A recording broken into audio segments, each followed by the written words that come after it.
Hey, I'm AG. Welcome to the wrap-up blog for the PIT project. Really exciting project. This was a great project.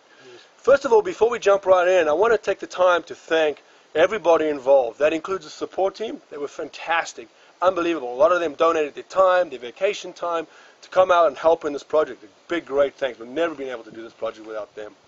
Second person I'd like to thank is I'd like to thank Simon Richards for the science. Science's project was a great, great goal. We accomplished a lot of goals, didn't we, Nick?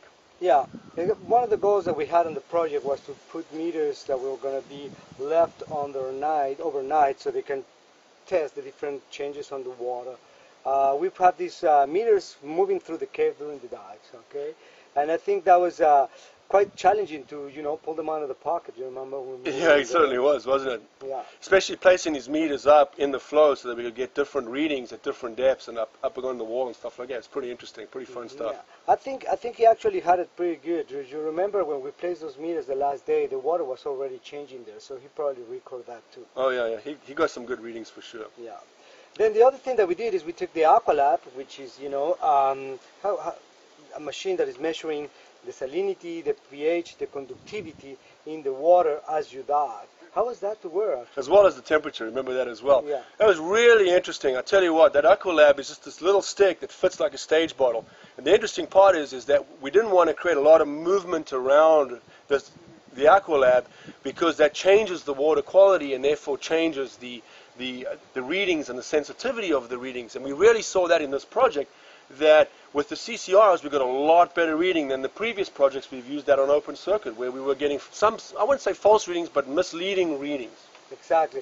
Also because of the bubble disturbing the water around us, right? Now with the CCRs with no bubble diving, the readings are clear. Another of the goals that we accomplished was taking 3D measurements for the actual map. And in this moment, Andrew was going all over the room. How big were those rooms, Andrew? Some of those rooms were monsters in the 3D mapping. So we have Nick along the line, mapping, of course, left, right, and mapping the distance of the line. And then we have myself going up to the roof and measuring roof distances and then coming back down. Great for science as well, because the actual Aqualab was going up and down during this entire process, reading and measuring the size of these rooms. Some rooms as big as 30 meters, man, incredible, 100 feet ceilings. It's just amazing size rooms. Yeah, there's no problem. You can put a whole airplane inside. One of the goals that we were also looking for is the actual exploration of the cave. In this dive, we were able to find a new tunnel, which is very exciting, and I can't wait to come back next year to explore it. Of course, that's a big part of exploration, is looking for new leads, figuring out what we're going to do next year, and of course, that's going to be exciting for us. There's nothing prettier than a virgin tunnel that keeps going. It just calls you to come back. Obviously, another of the things that we were looking for in this project is testing the new equipment, right? A lot of new equipment to test we did. I think it's crazy. Obviously, the rebreathers are the main protagonists here.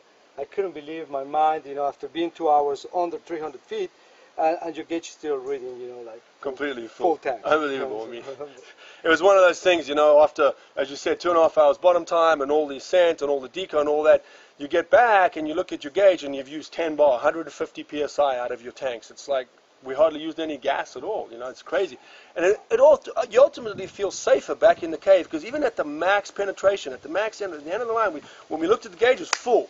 Hey, we can turn, no problem. We got full gas to get home. Amazing. Yeah, man, I was laughing my guts out. It's unbelievable.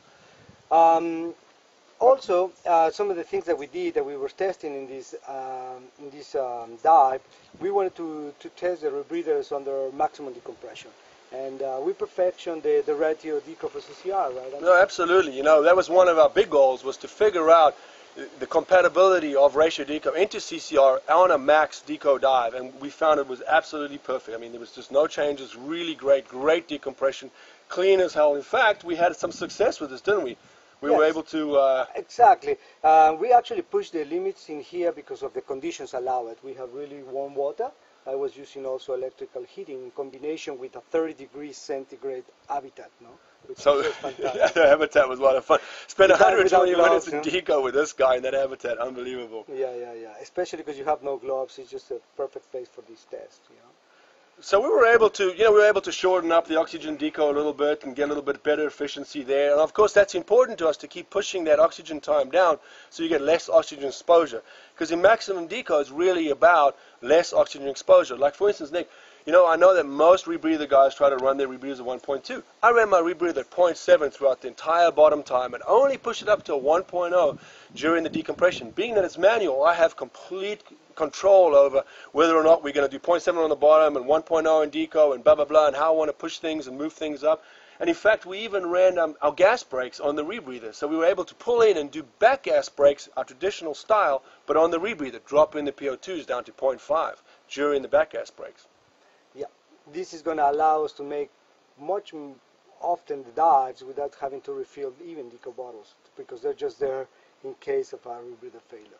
Okay. Anyways, on the whole, very, very successful project. It was fun. It was a lot of fun, great teamwork, great project for UTD. Really looking forward to next year's projects. We have quite a few on the go, including we're coming back next year to continue the exploration on the pit. Damn right.